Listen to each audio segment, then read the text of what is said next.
Barangay Ginebra, Jimmy Malonzo mga bro, umuwi na, PBA comeback kaya at si Stan gusto bumalik sa Barangay Ginebra.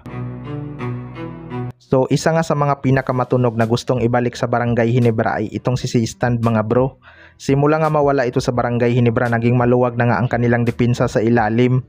Ang isa nga sa rason ng Ginebra management kaya trinade si Stan ay para magkaroon na ng mahabang playing time si Japit Aguilar. Kaso parang huli na nga mga bro, nagiging useless lang naman kay Japit ang mahabang minuto dahil may edad na nga siya at bumaba na ang kanyang stamina. Third quarter pa lang ay hinihingal na nga ito at halos maglakad na lang sa court.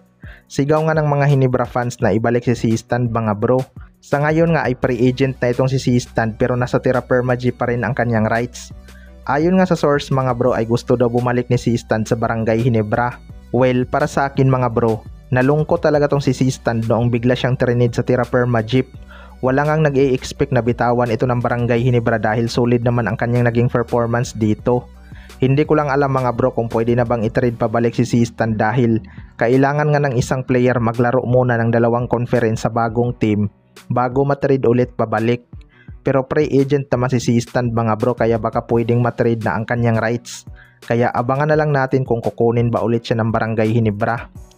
Sa kabilang banda naman mga bro, Jimmy Malonzo umuwi na, PBA comeback kaya. Ito nga si Jimmy Malonzo ay nabigo sa kanyang bagong karir na tinahak mga bro. Matapos i-terminate ng Japan B-League team ang kanyang kontrata. Pero hindi naman sumuko agad itong si Jimmy Malonzo at sinusubukan niya pa kung may ibang B-League team pa ang kukuha sa kanya mga bro. Pero parang wala nang interesado sa kanya sa Japan B-League. Ayon nga sa source mga bro ay umuwi na daw sa Pilipinas itong si Jimmy Malonzo at susubok ulit sa PBA.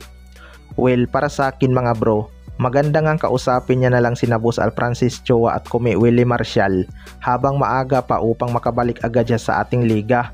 Huwag na nga siyang maghangad pa ng mas mataas na liga kung hindi lang rin siya gagamitin, 'di ba? Okay naman na sana ang kanyang sahod sa PBA at nasa isang team pa siya na pinakasikat sa Pilipinas. Star player pa ang turing sa kanya sa ating liga. Nagpadalos-dalos kasi ng desisyon itong si Jimmy Malonzo mga bro. Hindi niya nga pinag-iisipan ang magiging consequences ng kanyang ginawa na biglang pag-alis sa Barangay Ginebra. Kahit sabihin nating nagpaalam siya sa management, hindi pa rin malabong may sama ng loob sila dahil inalagaan naman nila si Jimmy Malonzo sa kanilang poder. Tapos pinagpalit lang sa bilig na kakompetensya ng ating liga pagdating sa mga quality player. Kaya sana lang magbago pa ang isip ni Kumi at tanggalin na ang ban sa kanya. Kayo mga bro, ano masasabi nyo tungkol dito?